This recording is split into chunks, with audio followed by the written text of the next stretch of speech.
Jodie Chesney was a young woman, 17 years old, who grew up in a very close-knit family in Upney, Barking and Dagenham. She was attending Havering's sixth form and studying for her A-levels in psychology, sociology, and photography.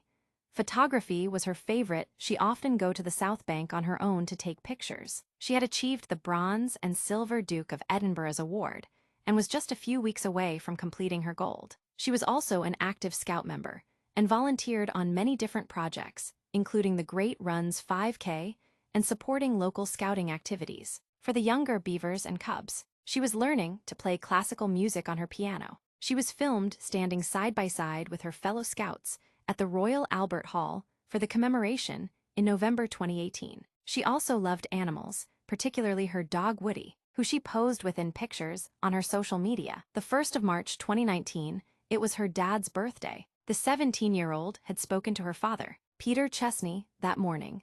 She popped her head around the stairs and wished him a happy birthday. She said that his present would arrive in the post the next day, and that she was sorry it was late. Jodie, her friends and boyfriend went to Amy's Park to listening to music and smoking cannabis. It was a normal Friday night, with lots of laughing and joking. At around 9:20 p.m., Jodie's boyfriend noticed two people making their way towards them, and saw one of the figures swing his right arm towards Jodie's back. Jodie was sitting on a bench table with her back to them. During the trial, Eddie Coyle told jury that Jodie had screamed out in shock. She didn't know what had happened. We just thought they had stolen our bags. But then she started screaming continuously, very loud, and it lasted about 2 minutes straight. Then she began to faint. It was only when he shone his iPhone torch onto Jodie's back he realized how badly she had been hurt. When Jodie screamed, the two people disappeared, leaving her with a deep wound which bled heavily. A local resident heard her screams and came to help as Jodie's friends became hysterical. By the time an ambulance arrived, she showed no signs of life and was pronounced dead en route to hospital. Jodie was stabbed in the back in an unprovoked and almost silent attack by who we now know was 19-year-old Svensson Ongakwai and Aaron Isaacs, 17. Ongakwais told jurors he was driven to Harold Hill on the evening of the 1st of March to drop off drugs. Ongakwai was looking to take out a rival drug dealer who was encroaching on his turf. The court was told that on the night of the murder, Petrovic had driven the defendants to Amy's Park in Harold Hill, East London, after Ongakwai sent an urgent request for a lift. Manuel Petrovic waited in the car with the 16-year-old defendant as Ongakwai, and the 17-year-old ran into the park armed with a weapon. Manuel Petrovic was arrested first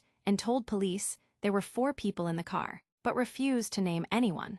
The 16-year-old was arrested next, having been linked to Petrovic through CCTV footage. Text messages led police to Ongakwai and the 17-year-old, who were arrested on the 10th of March. In court, Ongakwai admitted being in the park, but said the 17-year-old had stabbed Jodie, thinking she was someone called Tash. The 17-year-old said Ongakwai was responsible and had confessed that he messed up before disposing of the weapon and burning his clothes. Manuel Petrovic said he knew nothing of what was about to happen in the park. The 18th of November 2019 jury found Ongakwai of Collier Row guilty of Jodie's murder. They found the 17-year-old of Barking, who also went into the park with Ongakwai, guilty of murder, Manuel Petrovic, and the 16-year-old boy, both of Romford, were acquitted of all charges. In her memory, her dad Peter set up Jodie Chesney Foundation, a charity aimed to tackle knife crime through supporting the parents of children and youths caught up in drug and violence.